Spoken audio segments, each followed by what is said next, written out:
This is one of those stories when a pastor looks at it and goes, oh dear, what are the other readings I can talk from? But if you look at it a second time, you suddenly realize this story gets to the very heart of the entire Christian faith. The story begins in which the Sadducees come to Jesus. This is the only story anywhere in the four Gospels where the Sadducees come alone to Jesus. Usually it's the Pharisees, or the Pharisees and the scribes, or the Pharisees and the Sadducees, or some other kind of combination. This is one instance in which the Sadducees come to Jesus because they have an issue that is all their own, to which the Pharisees say, you're on your own. We're not backing you on this one.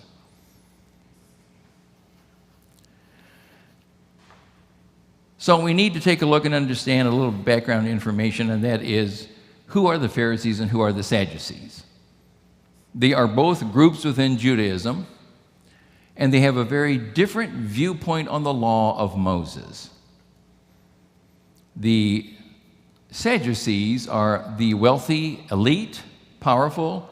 They are the priests in the temple of Jerusalem. I mean, how prestigious can that be? The Pharisees also have rabbis, but they are out in the other synagogues, the other towns and villages of Israel. They are usually the middle-class businessmen in society. In terms of theology and the understanding of Scripture, the Pharisees are very liberal. The Sadducees are very conservative and very, very tightly arch-conservatives. At this point in time, the books have not been chosen to put into the Bible and close the sacred canon yet. So the general understanding of the people and the Pharisees are, well, obviously the Torah, the first 5 books of the Bible, contains the law of Moses, and that is absolutely, solidly sacred. But then the prophets also got their words from God, so the prophets are sacred. And yeah, we'll throw in the Psalms. The other writings, there's a little bit of debate, and that'll happen years later. The Sadducees, absolutely not. All you need in life is to know and understand and follow the law of Moses. 10 commandments, plus all the other commandments about how to wash your dishes, how to plant the field, what to do about rashes and diseases. Everything in life is covered in the law of Moses. 613 commandments. That's enough, isn't it? Follow those and you'll be good. But the Pharisees had a different idea. Times change. And as the times change, then the law has to change to keep up with the changes of life. And so new laws were made. Well, the law of Moses is the written law. The Pharisees came up with what's called the oral law. They would argue and talk about the changes and make up new laws, which were not inconsistent with the law of Moses. They would just enhance and help you to continue to follow the law of Moses. And that had been going on for a century or so and became known as the oral tradition. So, oral tradition. Pharisees, yes. Sadducees, no. All you need is the law of Moses. Or as John Keats would say, the English poet, that is all ye know on earth and all ye need to know. Let's take another point. Angels. Pharisees, yes. Sadducees, no. Well, come on. This shows how picky Unished gets. There are angels and angel stories in the Torah. How can you deny that? Sadducees look at the law of Moses. There is no teaching there about angels, no commandments, nothing. The rest of it is just stories. Therefore, there are no angels. If we needed to know about them, God would have told Moses directly, and Moses would have told us. And besides, there is nothing in the law of Moses about the afterlife. So there are no angels on the other side of death because there's nothing after death. This is a part of the Sadducees' understanding of the law of Moses. When you die, your body dies, your soul dies. That's it. I don't know about you, but that just makes me shiver and quake to think of that. So is there any kind of sense of immortality? Yes. It's how you are connected to the community and how the community remembers you. So, if I am Levi and I have a son named Jonah, then his name is actually Jonah bar Levi. That is, what did I say his name was? Levi. Levi, the son of Jonah. And that way, in the naming, that connects that child to the father and to the community. That's how they are remembered. Keep that in mind, we're going to get back to that. The Pharisees would say, now just a minute. There are times in the Old Testament when Sheol is mentioned. Sheol is spelled S-H-E-O-L. And there's the understanding that when you die, your soul goes to Sheol. It's a very fuzzy concept.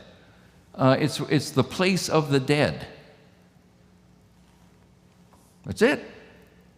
You turn to dust, and your soul sleeps. No more information about it than that.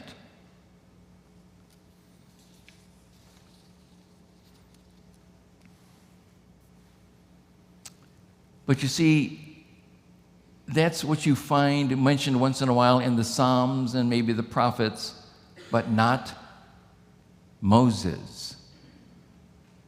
So I'm sorry, even that isn't going to work either. So now let's get down to the nitty-gritty. The word resurrection. So if we go to, this is the big sticking point that divides the Pharisees from the Sadducees most greatly. Pharisees, yes. Sadducees, absolutely 100% no. And now they've got a solid rock of argument to stand on. If you go to a reference book called the Concordance and you look up, the Concordance has all the important words of the Bible in alphabetical order. You look up any word that you're interested in, and it will give you every chapter, every verse in which that word can be found. So let's look up the word sin. 448. From the beginning almost to the end. Lots of sin in the Bible. More ways than one. If we look up the word resurrection, you will find the word resurrection 41 times, and every one of them is in the New Testament. The word never shows up once in the Old Testament. Nowhere in the law of Moses, never spoken by the prophets, not found in the Psalms, anywhere. Therefore, say the Sadducees, you see, nobody spoke about it. It doesn't exist. It doesn't happen. There is no resurrection. Period. Now, the Pharisees would say, yeah, but that kernel of thinking kind of exists. There are two little verses, one in Daniel, one in Isaiah, in which they talk about the dead that are sleeping will one day wake up. The righteous will wake up to everlasting life. The unrighteous will wake up to everlasting shame and guilt and torture and all those negative things. So you see the kernel of heaven and hell are sort of there. Sadducees? No, doesn't matter. That's what the prophet said, and no, not buying it.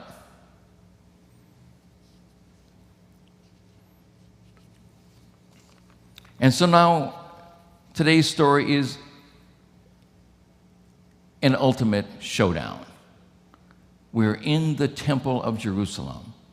There is Jesus, his disciples, a lot of common people who love Jesus, wanted to come and hear what he had to say. The Sadducees are there, the Pharisees, the scribes, all kinds of groups. And if you look at this entire chapter, they've been picking on Jesus with various questions. How can we stop his teaching? Well, asking these gotcha questions, like we did for the kids, well, asking some gotcha questions, and when he answers incorrectly, we can point that out to the crowd and embarrass him, and they'll say, oh, looks like you don't understand the law of Moses very well, and that'll end it. And now we can drag him off and put him on trial and eventually put him to death. And it will also finally put an end to all this resurrection talk and resurrection thinking. And on the side, it'll be a sucker punch to the Pharisees. We'll end it all right now in this gigantic showdown.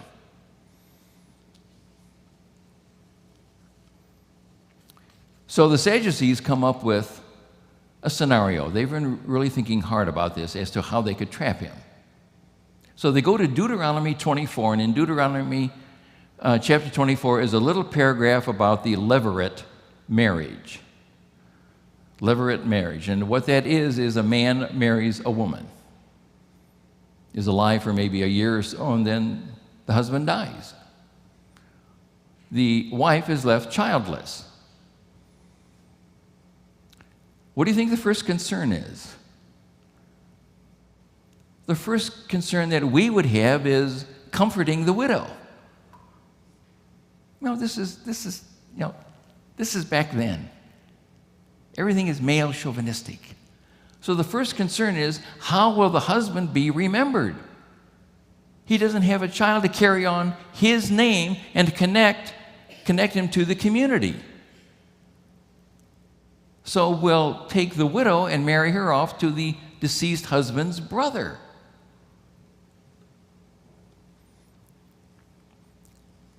Are some of you ladies today feeling a little nervous about there? Yes, this is really a case of passing women on as property. Because the care of the widow is not the first concern. The first concern is remembering the deceased husband. So we'll pass her on to the brother, and the brother will marry her. He's got a family of his own, but that's okay. And the brother will have children, and the son will be named in honor of her first husband, not the current one. So this is a really honorable thing that the brother can do for his deceased brother. And now things will now continue. The Sadducee says, but suppose the second brother dies, and she's still childless. Well, is there a third brother? Oh, there is. Great. We'll pass her on. And so it goes for 7 brothers. This is not one of those happy stories where Rodgers and Hammerstein comes in. 7 brides for 7 brothers. Oh, no. 1 bride, 7 brothers.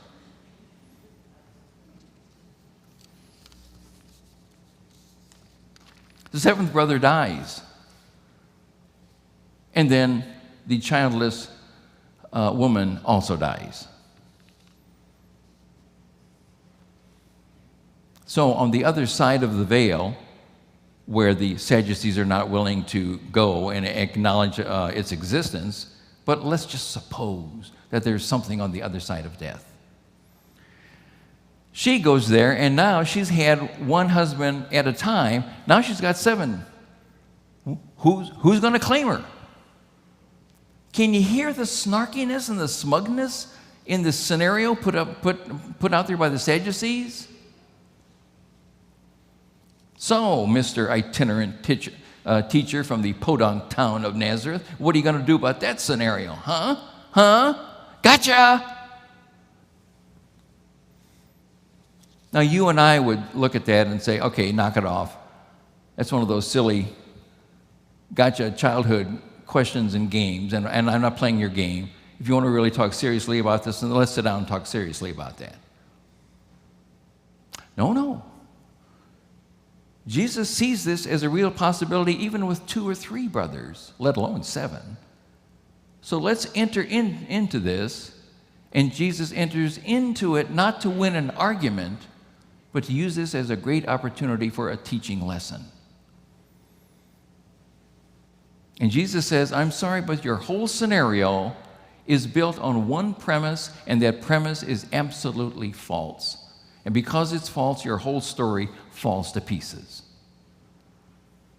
And the premise is that you believe that the human relationships that you have now on earth will continue on the other side of the veil of death. Sorry, there is no transfer of gender. Men don't remain men, women do not remain women. There will be no sexual relationships, there will be no more continued creation of children. They are like angels. Oops. He just attacked the Sadducee on another score. I'm talking about score. The score right now is Pharisees 2, Sadducees 0. Jesus 2, Sadducees 0. Yes, there is a resurrection, and yes, there are angels. And yes, there are people on the other side who are like angels.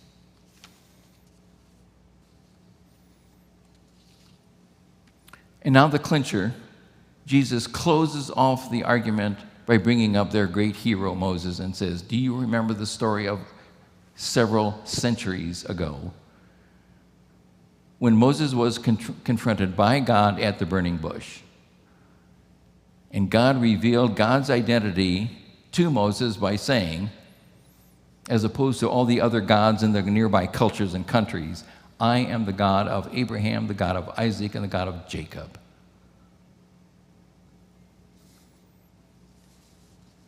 Those are the 3 patriarchs of the faith.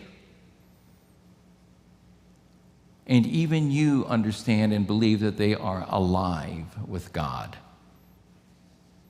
There is no reason to continue this fear of death, this fear-mongering that the Sadducees have been putting forth all these years.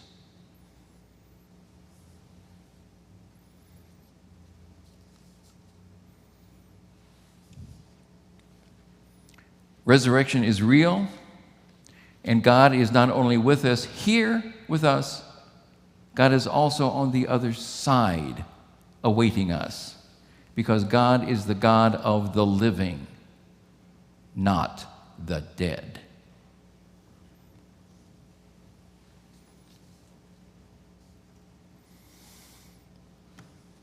Jesus himself would eventually and empirically exhibit that through his own death and resurrection. And most importantly is the promise that Jesus has given all of us on another occasion. I am the resurrection and the life. He who believes in me, though he were dead, yet shall he live. And whoever lives and believes in me shall never die. And that is why we all come together today to honor and celebrate this day, the passing of our saints of the church into the hands of our living and loving God. Amen.